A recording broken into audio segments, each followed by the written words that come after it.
gusto saludarles. Yo soy Gabriela Frías y este es el día jueves 19 de marzo, mientras nuevamente les queremos llevar lo que es la apertura de la Bolsa de Valores de Nueva York, en esta que ha sido una jornada nuevamente muy ocupada con bancos centrales y gobiernos en todo el mundo, prácticamente, y así se dice en el lenguaje de este mundo financiero económico, pues sacando las bazucas de medidas para mantener el dinero fluyendo, las bazucas de gasto fiscal, que son paquetes de estímulo que tienen que aprobar los congresos para que no solamente el dinero siga fluyendo, sino que también se hable de rescates, apoyos, alivios fiscales y de todo tipo a hogares, a individuos, a sectores enteros, etcétera. Así que estamos amaneciéndonos con una serie de baterías que se anunciaron en las últimas horas, entre ellas los más de 800,000 millones de dólares que anunció como una medida el Banco Central Europeo, y esperamos que parte de estas medidas que llegan desde Europa también se reflejen, como ocurrió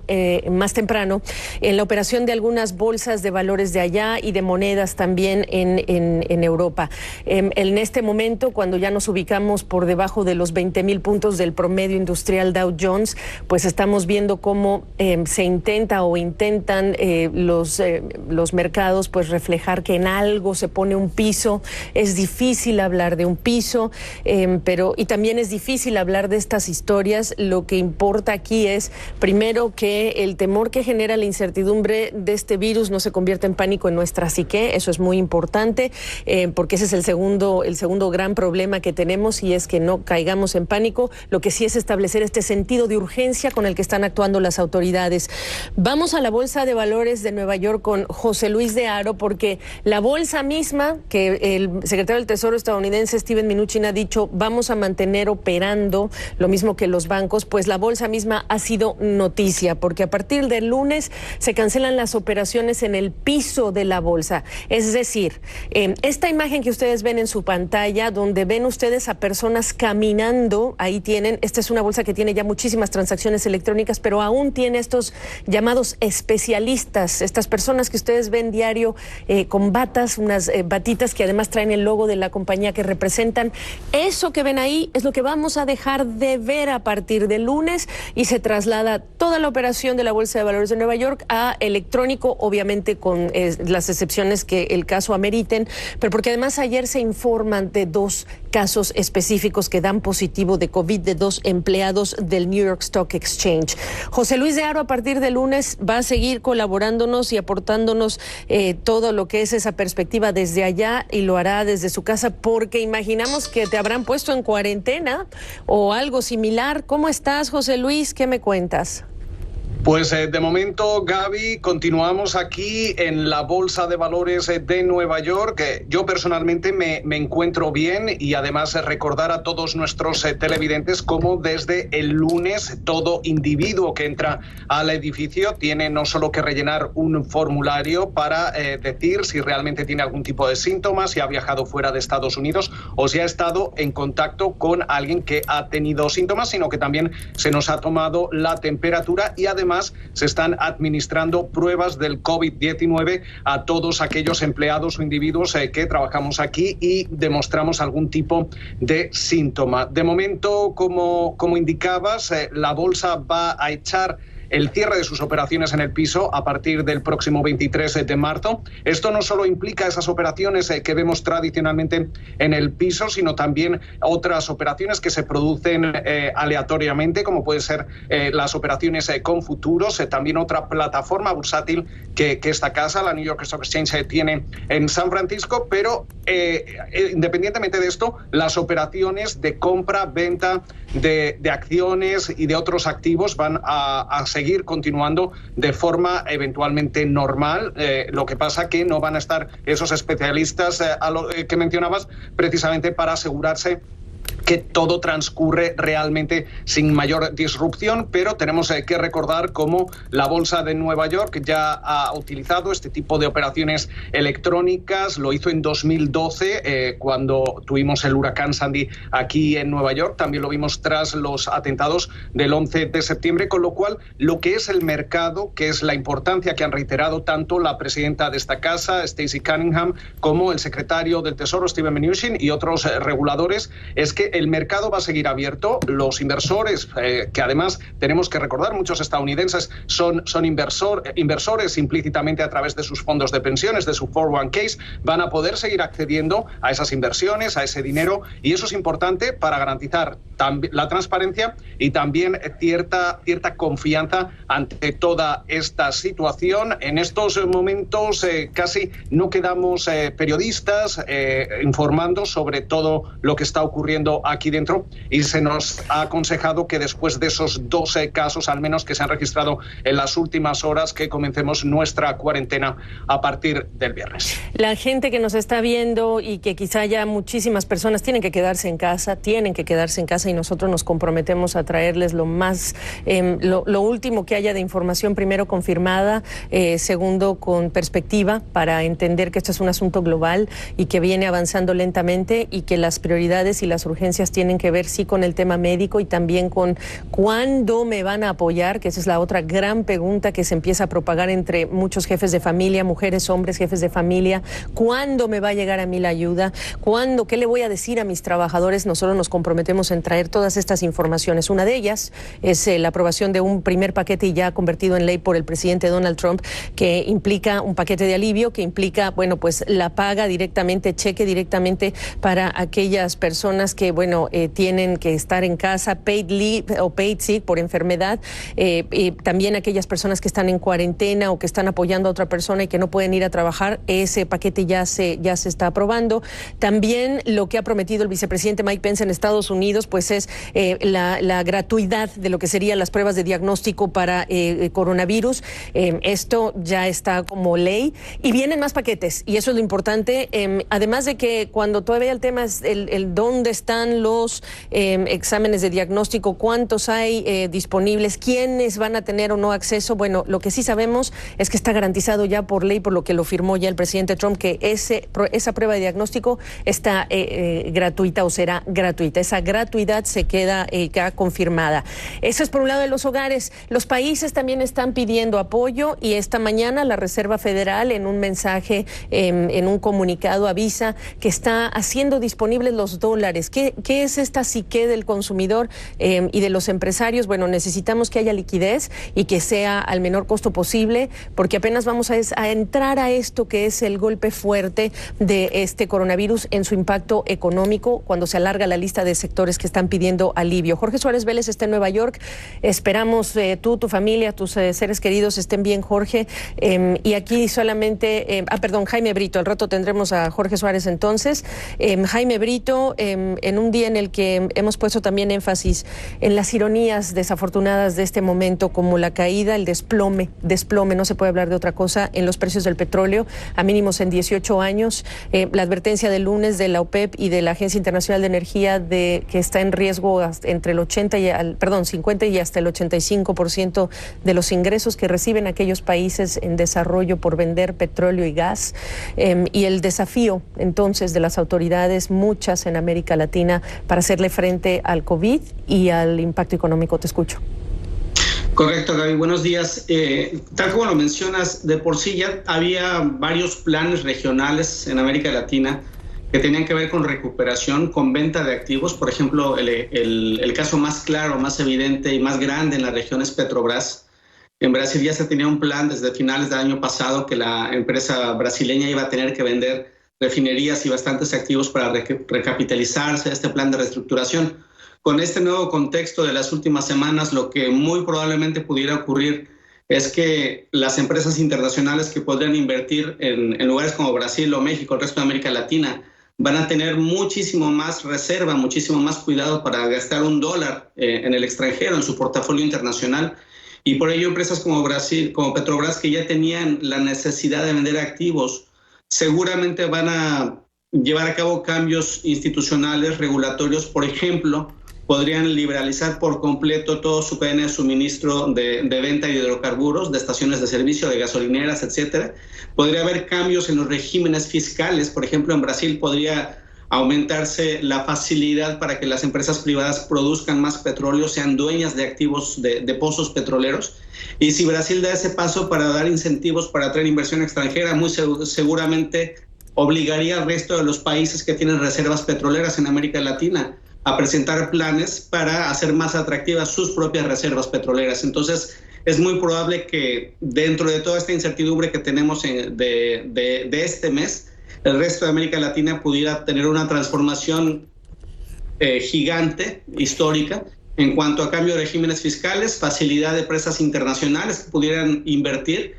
Y un caso específico que me preocupa mucho es la producción petrolera en Argentina, que es tan alta en cuanto a requerimientos de capital, de agua, de mano de obra, etcétera.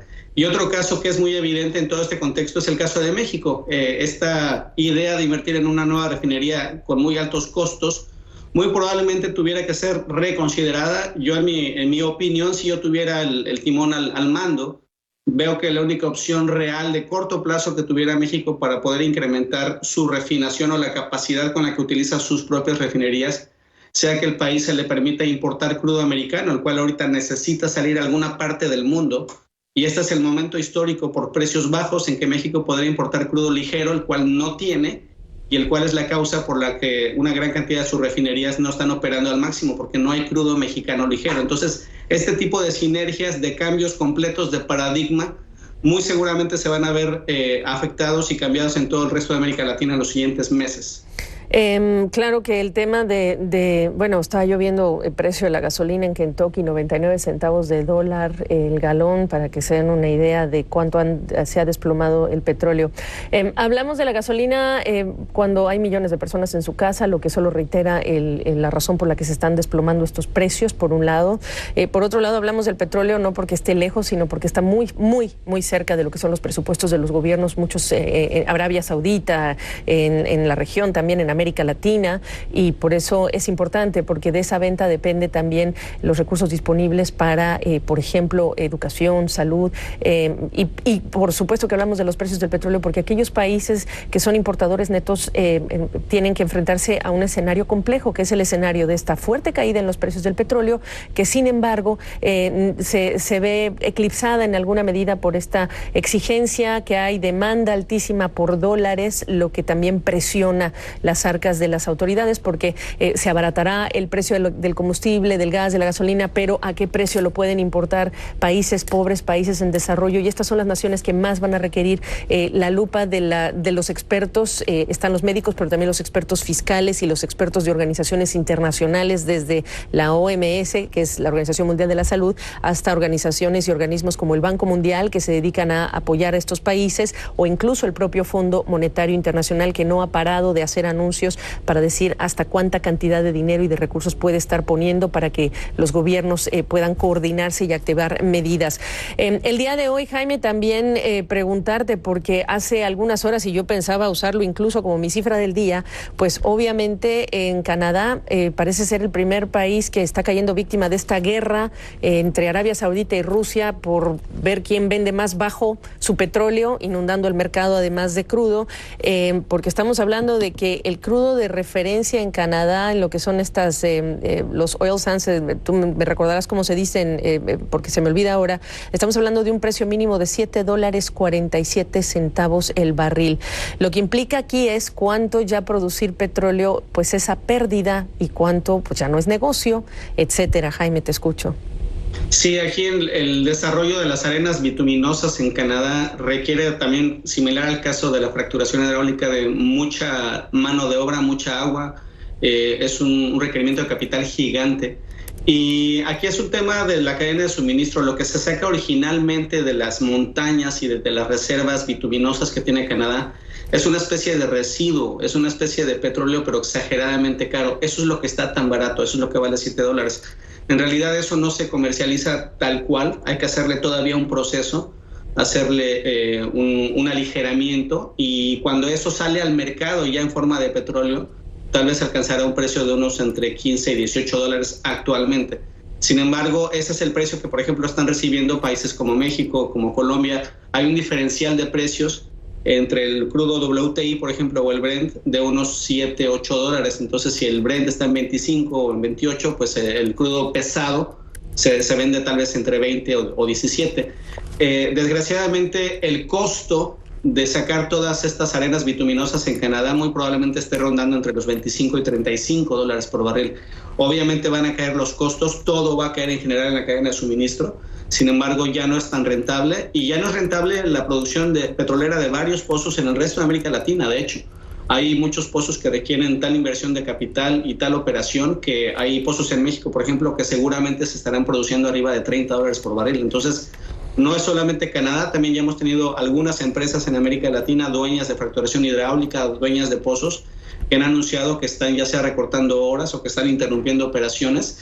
En el resto del mundo petrolero tradicional que conocemos, los pozos de Arabia Saudita, de Rusia, etcétera, no es un tema, no es como un auto que nada más puedes encender y apagar. La producción petrolera debe ser continua. Puedes tratar de reducir con qué velocidad sacas el crudo del subsuelo, pero no puedes simplemente detener producción. Es por eso que hay una gran demanda actualmente por barcos gigantescos que puedan ser utilizados como almacenamiento marino. Hay ahorita una competencia internacional gigantesca de todos los países petroleros que están rentando gigantescos buques para mantener almacenamiento marino, mientras todo este asunto que platicábamos antes esta semana entre Rusia y Arabia Saudita puede resolverse. Y ojalá se resuelva muy pronto, porque en realidad el sector energético, la producción petrolera, no puede aguantar por muchos meses precios de los 20, 25 dólares por barril. Veíamos las gráficas mientras nos hablabas del tema. Tengo que despedir a José Luis de Haro porque se tiene que ir, tiene otras cosas que hacer también en esta jornada de mucha información. José Luis, te agradezco, te saludamos más tarde, y nuestro agradecimiento siempre por todo lo que nos apoyas. Y me quedo con Jaime Brito mientras también incorporamos a Jorge Suárez Vélez, porque hay muchísimas noticias que se están produciendo. Efectivamente, tanto un individuo como un hogar y como un gobierno tendrían que estar revisando y priorizando lo que la emergencia nos está imponiendo a todos.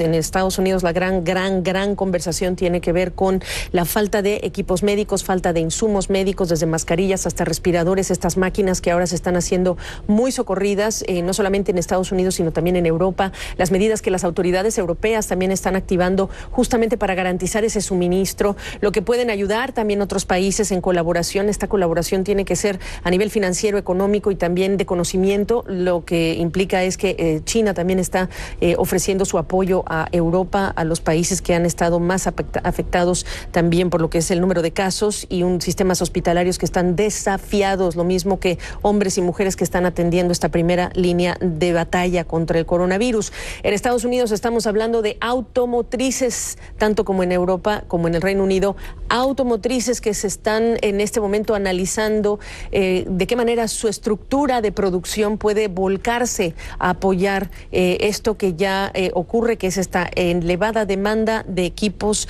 y respiradores, cuando los centros de control y prevención de enfermedades han cambiado la guía también para estos trabajadores de la salud, desde hacer sus propias mascarillas, etcétera. El día de hoy, les reitero, ya la Reserva Federal está poniendo o abriendo la ventana de liquidez con particular énfasis a gobiernos en el mundo, pero entre ellos el gobierno mexicano o al Banco Central de México, lo mismo que a las autoridades en Brasil. ¿Qué representa esto? Que en esa elevada demanda de dólares, bueno, hay una presión brutal que han sufrido las monedas de nuestra región, entre otras, pero que el peso mexicano, por ejemplo, ya se fue por arriba de los 24 por dólar. El real brasileño está en una condición similar. No son los únicos países con estas presiones, y lo que se hace es garantizarse también que haya esta otra parte, pues de alguna manera con ese suministro garantizado. Mientras estamos viendo lo que es el desempeño de las bolsas de valores, la buena noticia hoy es que hay un rebote en el mercado petrolero de lo que serían los precios, pero todos por debajo de los 30 dólares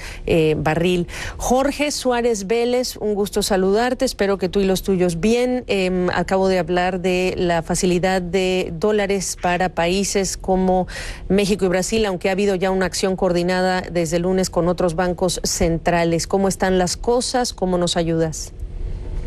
Hola Gaby, en efecto, creo que lo que está haciendo para coordinar la acción de bancos centrales es inteligente. 60 mil millones de dólares para algunos bancos centrales, como sería el caso de México y Brasil, o sea, para cada uno de ellos 60 mil, tratando de evitar que, digamos, haya escasez de dólares haciendo estas operaciones de swap.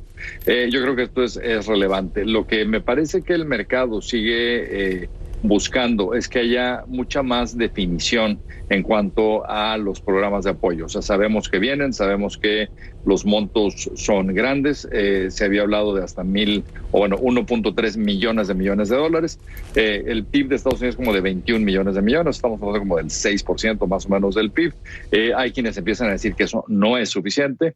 Y creo que el tema importante es que se define exactamente qué sectores, exactamente cuándo, exactamente cómo, cuándo se envían los cheques. Se está hablando ya de cheques por $2,000 para cada ciudadano. Tienen que dar definición, y hasta que no lo hagan, los mercados no van a empezar a tranquilizarse.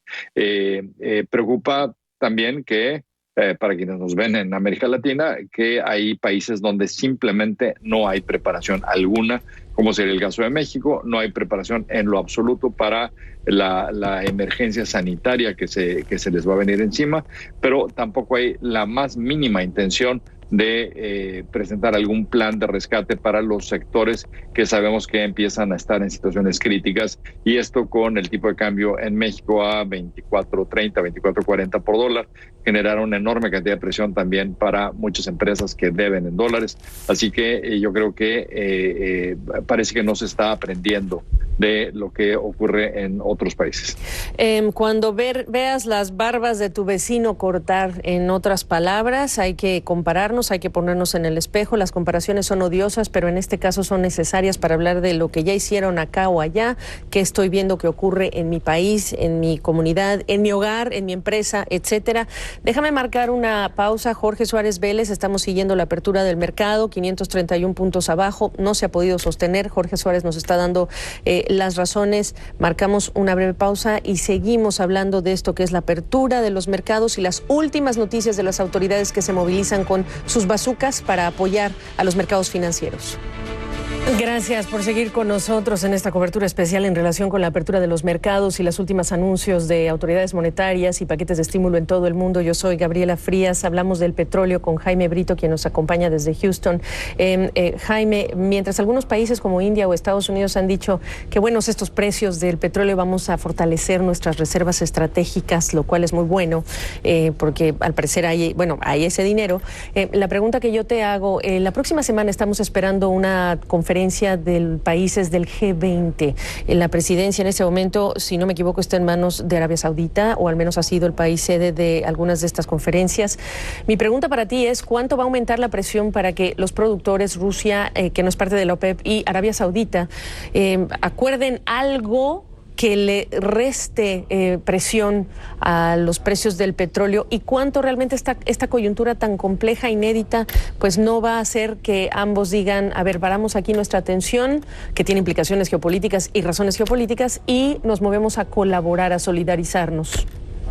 Correcto, creo que es un punto interesante el que mencionas, porque realmente creo que hay dos aristas fundamentales. Una es el factor psicológico y otra es el factor, digámosle, real técnico. Es decir, lo que detonó toda esta ola de reacción dentro de los pisos de remates, el mercado de valores y toda esta caída económica financiera, fue sin lugar a duda lo que ocurrió el fin de semana de la reunión de la OPEP y cómo hubo esta falta de cooperación entre Rusia y Arabia Saudita. Entonces, psicológicamente hablando, sí es muy importante que tanto Rusia como Arabia Saudita se sienten en la mesa, que reconozcan que hay que cooperar y que recorten producción. Aquí, dentro del tema de los precios bajos del petróleo, están los dos asuntos, ¿no? Por un lado, la demanda cae, pero por el otro lado, la oferta está ridículamente y exageradamente alta. Y no es que Arabia Saudita haya aumentado producción, como se comenta en otras fuentes. Lo que Arabia Saudita prometió es que iba a ser disponible a los clientes más crudo si lo quieren. Sí. Y esto no es de que aumente su producción petrolera, sino que hay bastante crudo árabe en almacenamiento. Bien. Almacenamiento en Singapur, en Japón, etcétera. Entonces, es un tema simplemente psicológico de que en realidad nunca se incrementó la producción de Arabia Saudita, y Rusia de por sí ya estaba produciendo lo más que puede, no incrementó producción, claro, sino simplemente es como reacomodaron sus precios, que se tradujo que había una guerra. Cuando la refinación en Asia reduce su utilización de las refinerías, porque hay escasez de demanda, porque ya estamos con el virus en Asia desde enero. Bien. Era lógico que Arabia Saudita disminuyera sus descuentos de crudo para Europa, porque si no puedes enviar tu crudo a Asia, entonces tratas de meterlo en Europa y por lo tanto lo haces un poco más barato. Esto ocurre en cualquier parte de la historia del mercado petrolero. Sin embargo, la psicología de aquel momento, de principios de marzo, hizo pensar que Arabia Saudita estaba entrando en una guerra de precios con Rusia por el mercado europeo. Entonces, es un tema de que sí pudiera haber presión. Y ya en esta semana, de hecho, el Congreso americano ya ha enviado una carta dirigida a Arabia Saudita solicitando que pudieran recortar producción petrolera. Jaime, gracias, te agradezco. Buen día para ti. Jorge Suárez Vélez, nos falta poco tiempo. ¿Cómo cerramos? Hay mucho que se puede decir. Prefiero que tú nos ordenes la cabeza para el resto del día. Lo que yo diría, Gaby, es que hoy va a ser un día crucial. O sea, tenemos que ver dos cosas: acción coordinada entre gobiernos, como ya la empezamos a ver entre bancos centrales, y necesitamos ver mucha mayor definición en lo que está proponiendo el gobierno de Estados Unidos. En la medida en que veamos eso, empezaremos a ver que se detiene la caída, aun cuando probablemente para el pico de la emergencia sanitaria quizá todavía nos quedan un par de semanas en Estados Unidos. Y para América Latina, sabiendo que muchos países no van a tener el espacio fiscal, incluso en el mundo, ahora nos vamos a endeudar o vamos a ver gobiernos que se van a tener que endeudar porque pues no hay de otra, ¿verdad? Para buscar la salida. ¿Qué dices para cerrar? Todavía me queda un minuto. Yo digo que tienen que empezar a organizar exactamente cómo lo van a hacer. Hay espacio para hacerlo. En efecto, tienen que endeudarse, tienen que hacer lo que sea. Lo único que no pueden permitir es que el daño económico que está ocasionando una pandemia, que será superada eventualmente, no pueden permitir que ese daño cause efectos, una secuela permanente. Esa secuela se vuelve permanente si empresas quiebran, si los despidos se vuelven definitivos. Ahí sí se va a volver mucho más difícil regresar de ahí. Por eso es importante ver a las autoridades movilizarse para contener lo que es el daño que va a llegar. Y yo te agradezco, Jorge Suárez Vélez, y nosotros vamos a estar informándoles de lo último que están haciendo las autoridades en Estados Unidos y en otros países de la región. Soy Gabriela Frías, siga con nosotros, cuídense.